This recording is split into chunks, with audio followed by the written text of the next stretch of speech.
This is a book review of the Golden Age of DC Comics, 1935 to 1956. So it ends with the, of course, classic Showcase issue 4. That's obviously when it all changed to the Silver Age. This is the Golden Age. This book came out in 2020. It's from Taschen Books. There's about 650 pages. And, well, you can see it's a lovely golden cover, which is great for the Golden Age. So I'm just going to run through the book and you can see all the various characters. Superman, Batman. Certain characters obviously have more than others. Obviously, it doesn't have much to say about the Vigilante or Dr. Fate, etc. There's obviously a lot more about Batman and Superman. You can see obviously being on the covers there. Now, just going to quickly remove that. You've got the lovely black there. Absolutely lovely. And then to the book itself. If you're expecting a book chronological of the DC history, this is not it. Definitely not that sort of book. It's all over the place. It's more themed. You've also got about 100 pages of the introduction, which is very good introduction by Paul Levitz. Really love it. Also an interview with Joe Kubert, which is really good. Also, you've got lots of references to things that are obviously not part of the DC, which is like Spirit, Will Eisner. Superb. I really love it. But you have got obviously some great examples like there, Green Lantern. Now, the key thing here is the first person. There it is, Major Wheeler Nicholson. Now, he was the guy that started DC Comics. Without him, none of the Superman, Batman, all those sort of characters, we might have known about them because, of course, they might have turned up in another comic company. But they didn't, and it's DC Comics. And you've got, obviously, New Fun Comics. And obviously others as well, New Comics. There was a lot of emphasis on fun. It was like obviously selling it, and also lots of other adventures. It wasn't just fun. You had weird stories like aircrafts, radio, movies, stories, adventure, mystery, sports and prizes. A bit like some of the UK comics, actually. Quite a lot of those had lots of different stories. It wasn't just superhero. Certainly was not superhero initially in 1935, 1936. So you've got obviously some examples there. Superman there. Lots of great drawings all the way through it, lots of original inked pages, lots of covers, of course, classic Detective Comics covers, and also great examples of things like Penny Dreadfuls, which of course are the origin points of comics. I mean, also, of course, the broadsides and things, which unfortunately are not shown here, but those sort of things, comics came from a long tradition of stuff all dating back from whenever. There's lots of examples. And so obviously things like Spring-Heeled Jack, obviously looking very much like a certain Batman-like character, bat imagery. Also, you've got here great Superman radio broadcast acetate. Great examples all the way through this. And you also, of course, got the classic issue 104. That was it. That was when, for me, Flash comics, that was really when the Golden Age comics sort of fizzled out at that sort of point. So 1949, 1950s. Anyway, let's get on to the actual book. The book starts proper. All the rest was all introduction. Now it's here. So you've got the examples here of New Fun Comics. Again, big comic magazine, big fun comic magazine. And you've got like Don Drake. And again, aircrafts, radio, movies. Obviously showing what they really were pushing. It wasn't really flying. Mystery comic strips, movies, science, prizes. It's completely different from the comics that we get used to now. But you've got some great information there. And you've got lots of here, like Strange Adventures of Mr. Weed by Sheldon Mayer. These stories are just plain old. But brilliant, of their time. And you've got here Happy New Year. You've obviously got December 25th, Christmas cover, which actually very rarely ever gets, whenever I go through with DC Comics and Christmas stuff, I've never ever seen that, to be honest. More Fun Comics. I'm not certain if the stories inside are Christmas, but obviously the cover was. Oh, you've got a Christmas one there, More Fun Comics, Christmas number. So clearly there was an emphasis on Christmas comics at this point.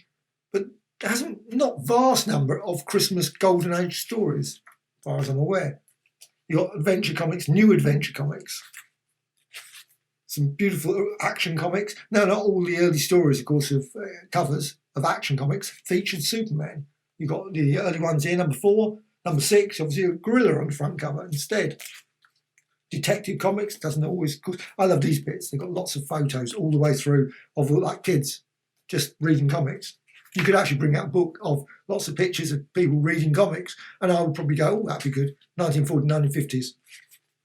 Metropolis. obviously showing the origins. Now you've got quite a chunk of a good 100 odd pages, maybe not that many, but on obviously Superman. You've got Action Comics, Lois Lane there. You've obviously got lots and lots of examples. Page obviously 61 of Action Comics, then 108. So you can see it jumps backwards and forwards in terms of time. Superman, of course, the actual his own comic, and then you've got these ash can covers, Flash Comics, which obviously wasn't Flash at that point, but lightning fast action, mystery and adventure, that sort of stuff. And even Action Comics #1. So you've got a great one, obviously not having Superman on the front cover, 10 cents, and you've got All American Western. Then you've got Batman. You've got a big quite section on Batman. So you've got a lot of examples. Again, original artwork, as well as obviously the pages, the panels and covers. Joker, of course, Robin there. And you've got Batman. Oh, look, it's a man who lived in a glass house. And you've got obviously Batman there. So there's lots and lots of these great pages. Then on to the more minor, well, not minor characters. I loved the Flash. Flash to me was one of my favourites. So you've got Flash, all Flash comics. You've got also, of course, Into Wonder Woman. You've got some lovely examples there. And also, of course, brilliant artwork there. Covers some of the those stories, the sensation comics. Some of them are plain weird. I love the artwork of H.G. Peter. Just superb. Really oddball stories. Totally weird, but thoroughly fun. Comic Cavalcade. Then it goes into like Captain Marvel and things. So this does go a bit all over the place. In terms of, obviously, Captain Marvel was Fawcett Comics. So you've got some lovely, fine examples, obviously, of their America's Greatest Comics, and then back into like Boy Commando. So you've got like the war period, so how to defend, and then more war stories, and then into the movies. So you've got here, obviously, Batman. I love that.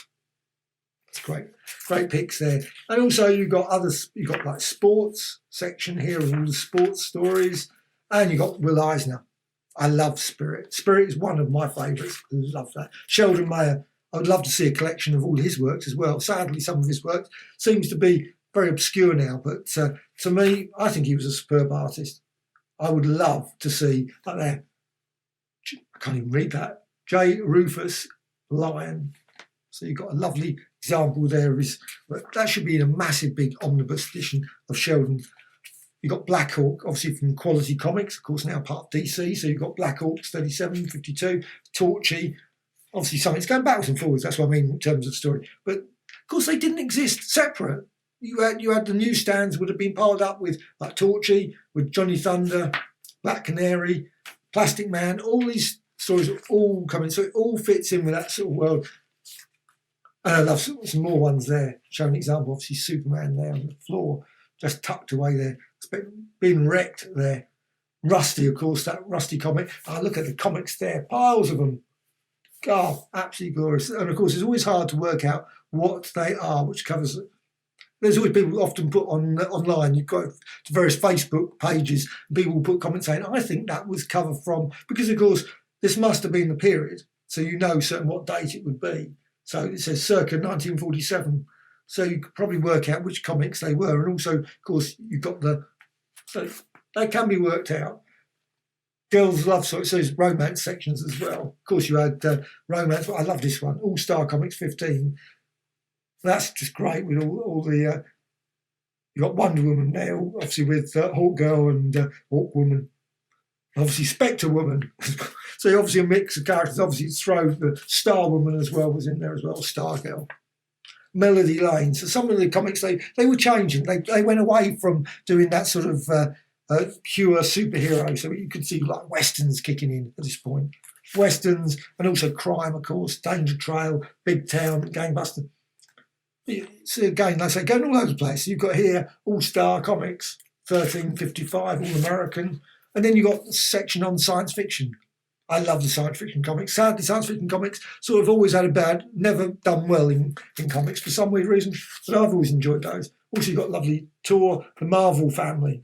Apparently, again, this was the last, obviously agreeing to settle its lawsuit, stop publishing, and you've got the last one where they disappear. That was, and then, of course, Mad comics as well. Loved those. Loved Mad. Absolutely superb. You got, and also, of course, the sad thing of their confiscating comic seal of approval. So things were changing in the 50s. Things, obviously, the superheroes were disappearing. You had sort of, obviously, you still had like Wonder Woman, but even those stories were changing. Superman, very different from what was probably earlier, and of course, what was later with the Silver Age. And then, of course, you had like these war comics, fighting forces, and so on. So it goes all the way through. And of course, with Taschen Books, as always, at the end, you've got lots of pictures. I love all of them. Actually, every single one of those volumes are brilliant. I've got quite a few of them. I love them. Obviously, there's the DC one there. But you've got mid-century ads, brilliant. Menu designs, love that. 1000 pin-up, brilliant. All the record ones, great. 1000 record covers. Funk and Soul, just superb. Also, that's brilliant. Steinweiss, excellent. Also, these other ones, fashions ones. 20th century photography, Scandinavian design, and so on and so on. Just absolute superb. And that's it. What an absolute brilliant 600 odd pages.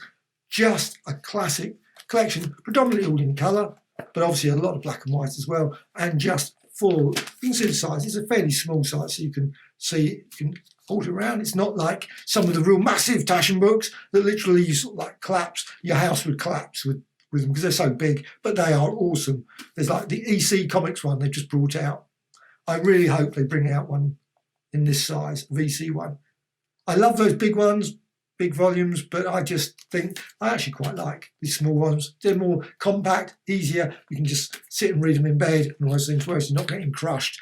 But of course, always, of course, with that is that you end up with slightly smaller pictures and things. And sometimes, obviously, people prefer much bigger. I love that sort of stuff. I love omnibus editions, so I do love big size, but it's still, I love that one. Doc Savage's Fortress of Solitude. I love Doc Savage as well, so those old books there. So again, but not really odd to include it here, a book about DC. But it is a very comprehensive, excellent book about DC. Totally recommend it. Really, really recommend this. If you're interested in DC history, interested in comic book history, I think this book will be a complete winner. I think definitely should be added to all comic. Obviously, lots of other books, and actually does feature, just before I finish, just a nice little bibliography at the back. And that's, you always, for me, is great, or actually terrible, actually, because it's always one thing, is you read these, often you go, must get that. And of course, some of them are like magazines, comics journals, which are harder to get. But of course, there's things like, sometimes probably find somewhere like Alter Ego, or Alter Ego is a great magazine, back issue, all those things. If you want sort of golden age information, the tomorrows.com website, brilliant for thousands and thousands of bits of great information. But you've got all these things, comic journal, plus all the books. Of course, you've got the complete history of Batman. You've got the 60 years of world's favourite comic book heroes. Superman, complete history. The 10-cent Plague, that was superb. Amazing World of DC Comics. I would love to see them bring out a collection of that. That would be superb. Just a nice volume of all of those fans. That it was obviously sort of DC's own comic book. I just love that. Also, comic book price guides mentioned here. Obviously, 40 volumes it mentions here. DC Vault, absolutely superb as well. Plastic Man, Jack Cole and Plastic Man, brilliant book. And History of Comics by Steranko. There's a lot of great references there. But this, I think, is a superb book. Totally, absolutely recommended. Really pleased I got it. So, Golden Age of DC Comics.